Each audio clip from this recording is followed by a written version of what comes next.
I've read everything I can get my hands on in the development of authoritarian political systems, and I know the literature inside out and backwards.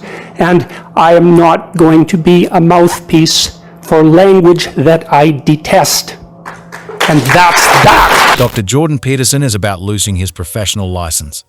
In standard practice, regulatory boards oversee the conduct of professionals such as doctors, lawyers, and psychologists, aiming to provide a channel for clients who may have experienced abuse to voice their concerns.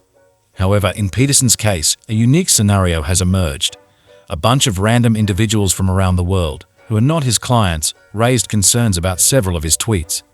These tweets covered various topics, including one where he deemed a physician removing women's breasts as criminal, another criticizing the Canadian government, and one responding to a comment about high depopulation rates, suggesting that he should be included in the process. These concerns, along with comments made during his appearances on Joe Rogan's show, prompted the Regulatory College to take action. The college, upon reviewing these complaints, concluded that Peterson posed a significant risk to the public. They stated, the tweets were undermining public trust in the profession of psychology and eroding confidence in the college's ability to regulate the profession in the public interest. As a result, they mandated him to undergo a process of re-education.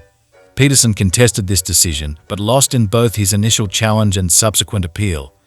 Despite the setbacks, he shared his perspective on the matter, shedding light on the complexities and implications of the situation. Here is what he had to say about it. And maybe I'm wrong. I'm not wrong about the damn tweets. I might be wrong about how this is going to unfold, but even there, the worst thing they can do to me is take my license. Now, they're definitely planning to do that, because the rule is I have to be educated by people of their choice at my expense for whatever length of time they deem suitable until, by their standards, I've learned whatever the hell lesson I'm supposed to learn. And I can't even imagine what that lesson would be. It's like, what? Don't tweet? Don't speak, don't think, don't tell my clients the truth. So I don't know how to learn that lesson. I don't know how they're going to measure whether or not I've learned it. I don't know who they're going to get to measure it. I have no idea who they're going to get to teach me. I guess we're going to find out. I would like to find out. I'm very curious about that person. And so I'm set up for failure, and, my detractors will say, well, Dr. Peterson, you set yourself up for failure, whatever. And at some point, I'm going to determine that being a member of their pathetic little incestuous, ideologically addled, resentment-ridden, bureaucratic, pea-brained, micro-souled club is not worth the effort. And I suppose we're probably there already, but I have something to do publicly, in my delusion. And like I said, maybe I'm wrong and I should just shut the hell up and pack up and go home. But my sense, grandiose though it may be, is that these bloody colleges, regulatory boards, they pose a major threat to the free speech and free thought of all Canadians, not just professionals. Canadians can think for themselves. What sort of professional consultation are you going to be able to obtain when the people you're talking to are terrified of telling you the truth? When you bring them your 13-year-old daughter who's in major distress, who's so concerned about her body that she's thinking about sterilizing herself and having her breasts removed, and your psychologist isn't going to be able to do anything except lie to you that it's all right. How's that going to go for you? You think that through for like 15 seconds. And if you don't think that'll happen to someone in your family soon, you either don't have a family or you're deluded, because it's coming your way real soon. But as we navigate through the intricate web of professional conduct and regulatory oversight, it is crucial to reflect upon the case with a discerning eye. The gravity of the situation lies not only in the unique circumstances that have unfolded, but also in the broader implications for the principles of free speech, professional autonomy, and the intersection of public opinion with regulatory decisions.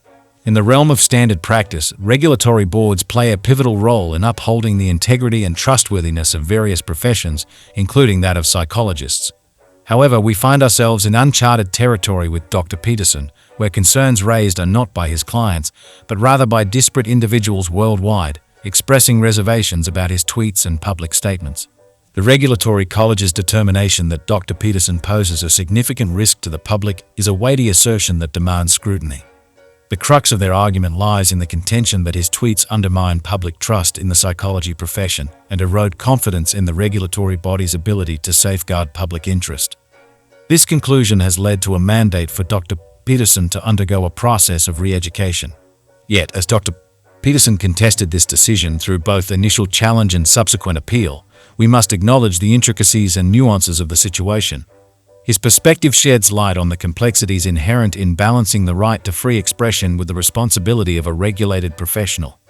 It prompts us to question the extent to which regulatory bodies can and should intervene in matters of public discourse. In these deliberations, let us not lose sight of the broader implications for the principles that underpin a democratic society: the right to express opinions, engage in public discourse, and challenge prevailing norms. Dr. Peterson's case forces us to confront the delicate balance between the regulation of professional conduct and the preservation of fundamental rights. As we navigate these uncharted waters, it is incumbent upon us to consider the long-term consequences of decisions that impact not only an individual professional, but also the broader landscape of free expression and the public's right to engage in constructive dialogue. Let us weigh these considerations judiciously and with a commitment to preserving the delicate equilibrium that defines our democratic values.